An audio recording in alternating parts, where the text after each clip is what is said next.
ሊበራል ዲሞክራሲ እንደሚከተል የሚናገረው የጌታቸው ረዳ አንጃ ስምረት የተሰኘ ፓርቲ አቋቁሞ ጊዜያዊ የምዝገባ ፍቃድ አግኝቷል። ፓርቲው ዓላማዊ ያላቸው ነገሮች ከወዲሁ በመግለጽ ላይ ይገኛል። ከህወሓት የግማሽ ክፍለ ዘመን ታሪክ፣ በትግራይ ፖለቲካ ፓርቲዎች እንቅስቃሴ፣ ከኢትዮጵያ የመነጠል እሳቤዎች እንዲሁም ተዛማጅ ጉዳዮችን የአዲሱን ፓርቲ መመስረት አስኳል አድርገን ጥቂት ደቂቃዎችን አብረን እንዘልቃለን።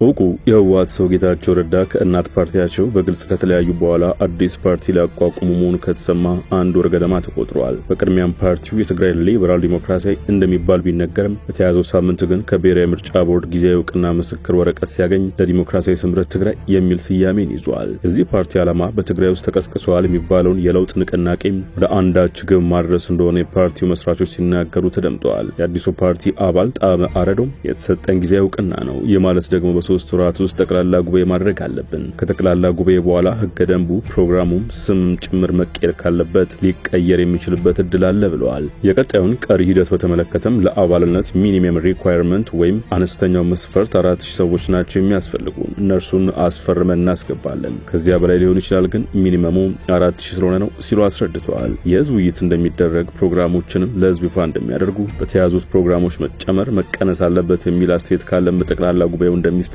ጠቁመዋል። ምርጫ ቦርድ ለፓርቲው ጊዜያዊ እውቅና የሰጠው መስራቾቹ ከትግራይ ክልል 100 ፊርማ አሰባስበው በማስገባታቸው ነው። ፓርቲው በሚቀጥሉት 3 ወራት ውስጥ ማኒፌስቶን ማዘጋጀትና ቢያንስ 4000 ፊርማ አሰባስቦ ለምርጫ ቦርድ ማስገባት ይጠበቅበታል። የፓርቲው መስራቾች ይህንን ቅድመ ሁኔታ ለማሟላት እየሰሩ መሆናቸውን ገልጸው በዚህ ዓመት መጨረሻም ጠቅላላ ጉባኤ አድርገው አመራር እንደሚመርጡ አስታውቀዋል። የትግራይ ጊዜያዊ አስተዳደር ስልጣን ዘመን ካበቃ በኋላ በክልሉ የሚደረገው ምርጫ ላይ መሳተፍ ቅድም እንዳላቸው መግለጻቸውን ቢቢሲ ትግርኛ ዘግቧል። በትግራይ ፖለቲካ ውስጥ በተቃዋሚ ጎራ ቀዳሚ ከሆነው አረና አንስቶ እስከ ባይቶና ያሉ ፓርቲዎች ቢኖሩም የዚህ ፓርቲ ቀጣይ ሚና ምንድነው የሚለው ተጠባቂ ነው። የዚህ ፓርቲ መስራቾች አብዛኛው ለማለት በሚያስደፍር መልኩ ህወሓት አካሄጃለሁ ካለው ጉባኤ የተባረሩ መሆናቸውና ፊት አውራሪው የቀድሞ የህወሓት ምክትል ሊቀመንበር ያሁኑ የጠቅላይ ሚኒስትሩ የምስራቅ አፍሪካ ጉዳዮች አማካሪ ጌታቸው ረዳ መሆናቸው ሙሉ ነው። ጌታቸው ባለፈው ሳምንት ከብሔራዊ መረጃና ደህንነት ዋና ዳይሬክተር ጄኔራል ሬድዋን ሁሴን ጋር በመሆን ለኢዜአ በሰጡት ቃለ ምልልስ ይኸው የፓርቲው ሚና በተመለከተ ጥያቄ ቀረበላቸው ሲሆን እርሳቸው የሰጡት ምላሽ ቀደም ሲል እንደተጠቀሰው ማለትም በትግራይ ያለውን የለውጥ ናፋቂነት ትግል መደገፍ መሆኑን አመልክተው ነበር።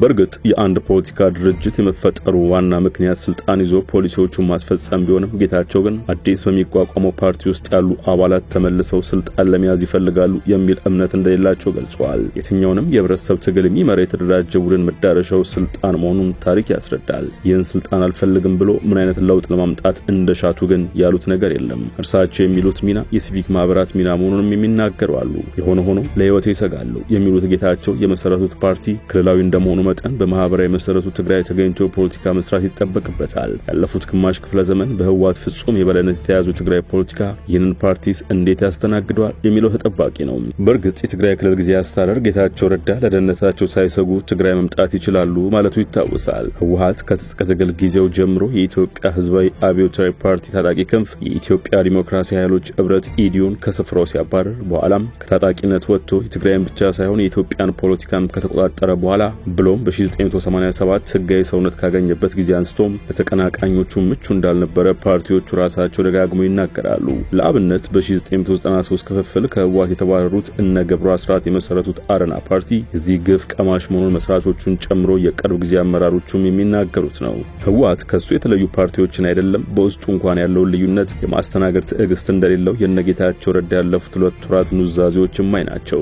ይህ በእንዲህ እንዳለ አረናን ጨምሮ እንደ ሳልሳይ ወያነ ትግራይ፣ ባይቶና፣ ውናት ያሉ ፓርቲዎች በሚገኙበት ትግራይ የጌታቸው ፓርቲ ምን የተለየ ነገር ይዞ ስለመጣ ተቀዳሚ ምርጫ ሊሆን ይችላል የሚለው ምላሽ የሚሻ ነው። እንደ ሳልሳይ ወያነ ትግራይ ያሉ ፓርቲዎች ተቀዳሚ ስራቸው ትግራይን ከኢትዮጵያ መነጠል እንደሆነ በፕሮግራማቸው ጭምር ያሰፈሩ መሆናቸው ይታወቃል። በእርግጥ እንደ አረናና ትዴፓ ያሉት ደግሞ ተቃራኒውን የሚያራምዱ ናቸው። ያም ተባለ ግን እነዚህ ፓርቲዎች ለይስሙላም ቢሆን እንደተካሄዱ በሚነገርላቸው ምርጫዎች ህወሓትን ረትተው አለማወቃቸው ይነገራል። ይህ ሲባል ፍትሃዊ ምርጫ ምህዳር መንግስትና ፓርቲ የተነጣጠሉበት ስርዓት ሰፍኖ ነበር ከሚል ምክንያታዊ አረዳድ መነሻ በማድረግ አለመሆኑን ልብ ይሏል። ጌታቸው ደጋግመው እንዳሉት ህወሓት 50 ዓመታት አዛዥ ነዛዥ ሆኖ በትግራይ ቢከርምም የለውጥ ፍላጎቶች መኖራቸው ግን አይታበልም። ለአብነት ከ2 ሳምንት በፊት በራያ አካባቢ ወይም በደቡባዊ ትግራይ የተካሄዱ ሰላማዊ ሰልፎች ምስክር ይሆናሉ። እናም የጌታቸው አዲስ ፓርቲ ቀስቅሷል የሚለው ለውጥ እንዴት ህወሓትን ለመገዳደር እንደሚጠቀምበት ጊዜ ምላሽ ይሰጥበታል። ይህ በእንዲህ እንዳለ ደግሞ ከጎረቤት ሀገር ኤርትራና ከአጎራባቹ አማራ ክልል የፖለቲካ ማህበረሰብ ጋር የሚኖራቸው ግንኙነትም ተጠባቂ ነው። የፓርቲያቸው አቋም መሆኑን ባይናገሩም በአማራ ክልል የሚካሄዱትን የትጥቅ ትግል የሚመለከቱበት መነጽር ግን ከፋኖ ኃይሎች ጋር ከወዲሁ የመነሻ ምክንያት ወይም ኮዝ አረዳድ ልዩነት እንዳላቸው ያመለክታል። ጌታቸው ከአንድም ሁለት ጊዜ ሲናገሩ እንደተደመጡት በአማራ ክልል የሚካሄደው ጦርነት መነሻ ምክንያት የፕሪቶሪያ ስምምነት ነው ብለው ያምናሉ። ይህ ስምምነት አንድ ምክንያት ሊሆን ቢችልም ዋነኛና ብቸኛ ለመሆኑን ግን ራሳቸው የፋኖ አመራሮች በተደጋጋሚ ገልጸውታል። በእነርሱ አገላለጽ ትግላቸው በቀዳሚነት የመኖር አለመኖር የህልውና ነው። የአማራ ተወላጆች በክልልም ሆነ በተቀረው ኢትዮጵያ ክፍል የመኖር መብታቸው እንዲረጋገጥ የውክልና፣ የህገ መንግስት፣ የሀገር ባለቤትነት፣ የአዲስ አበባ ወዘተ ከዋነኞቹ መካከል መሆናቸውን ተናግረዋል። ጌታቸው ግን የጦርነቱ መነሻ ብለው የሚያምኑት ስምምነቱን ነው። ከፋኖ ኃይሎች ጋር ለመስራት ተነሳሽነት ያሳዩ የቀድሞ ጓዶቻቸውንም በዚህ ተቻሉ።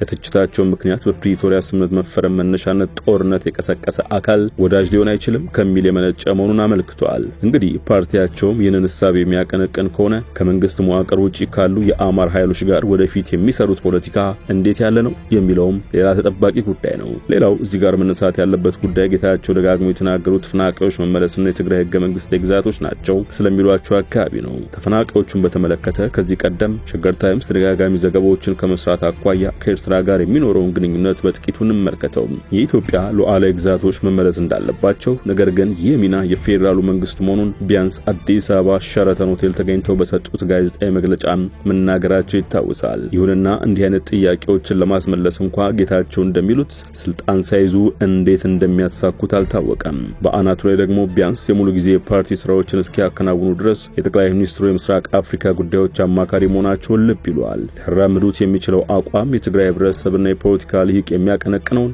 ወይስ የፌደራሉ መንግስት የሚለውም የሚታይ ይሆናል። ይህ በእንዲህ እንዳለ ታዲያ የቀድሞ ባልደረቦቻቸው ከኤርትራ ጋር ግንኙነት መጀመሪያቸው ገሃድ ወጥቷል። ይህ ከተሰማ በኋላ የተከፈቱ መንገዶች ስለመኖራቸው ተዘግቧል። በትግራይ የተካሄደውን ጦርነት ተከትሎ የድንበር አካባቢዎችን ተቋጥሩት የኤርትራ ወታደሮች በአዲግራት ወደ ዛላምበሳ በሚወስደው መንገድ ላይ አስቀምጠውት የነበረውን አንድ ኬላ ማንሳታቸውን የክልሉ ባለስልጣን ለቢቢሲ ተናግረዋል። አክለው በዛላምበሳ፣ በራማ፣ በሽራሮና በባድመ አካባቢዎች የተያዙ ቦታዎች አሁንም በኤርትራ ሰራዊት ቁጥጥር ስር እንደሚገኙ ገልጸዋል። ነገር ግን በዛላምበሳ መስመር የሚገኝ አንድ ኤርትራ ሰራዊት ኬላ ግንቦት 10 2017 ዓ.ም መነሳቱን ስማቸው እንዳይጠቀስ የጠየቁ አንድ የክልሉ ባለስልጣን ተናግረዋል። ምንጩ እንደሚናገሩት ኬላው የተቀመጠው ከሰሜን ኢትዮጵያው ጦርነት በኋላ ነበር። በተለያዩ አካባቢዎች ያሉ ነዋሪዎችን ያነጋገሩ የዜና ምንጩ ያለውን ነባራዊ ሁኔታ አስፍረዋል። ከቅርብ ጊዜ ወዲህ የተወሰኑ የህዝብ ለህዝብ ግንኙነት መጀመራቸውን የሚገልጹት ነዋሪው የአካባቢው ነዋሪዎች የኤርትራ ሰራዊት በሚቆጣጠሩ አካባቢ ወደሚገኝ ወንዝ በመሄድ እንስሶቻቸውን ውሃ እንደሚያጠጡ ተናግረዋል። አሁን ህዝቡ ወደ ወንዝ ይወርዳል፣ አንዳንድ ነገር ያደርጋል፣ በጎቹን ከብቶቹን ውሃ ያጠጣ ይመለሳል፣ ሌላ የሚያደርገው ነገር ካለ እንደዛ ያደርጋል። ከዚህ በፊት እንደዚህ አልተለመደም ነበር፣ አሁን ግን ያለው ሁኔታ ይህ ነው ብለዋል። ከኤርትራ በኩል ከብቶች፣ ግመሎችና ሌሎች እንስሳት አለፈው በሚመጡበት ጊዜም በተቋቋመ ኮሚቴ አማካይነት እንዲመለሱ እንደሚደረግ ገልጸዋል። ግመሎች ሲመጡ የኛ ቲዲኤፎች የትግራይ ኃይሎች አሉ፣ የነሱም አሉ፣ ተባብረው ያስመልሳሉ። የኤርትራ ከብቶች ወይም ኤርትራ በጎች ተለያዩ እንስሳቶች ሲመጡ እንደዚያ ጥሩ ነገር አለ ሲሉ ተናግረዋል። ከዚህ ውጭ ግን ይፋይ በሆነ መልኩ የተጀመረ የህዝብ ለህዝብ ግንኙነትም ሆነ የትራንስፖርት አገልግሎት እንደሌለ ነዋሪው አስረድተዋል። ወደ ሸገር ታይምስ ተከታታዮች ለዛሬ ያሰናዳላችሁ ጥንቅር በዚሁ ተቋጭቷል። ስለተከታተላችሁን አመሰግነን። ጤና ይስጥልን።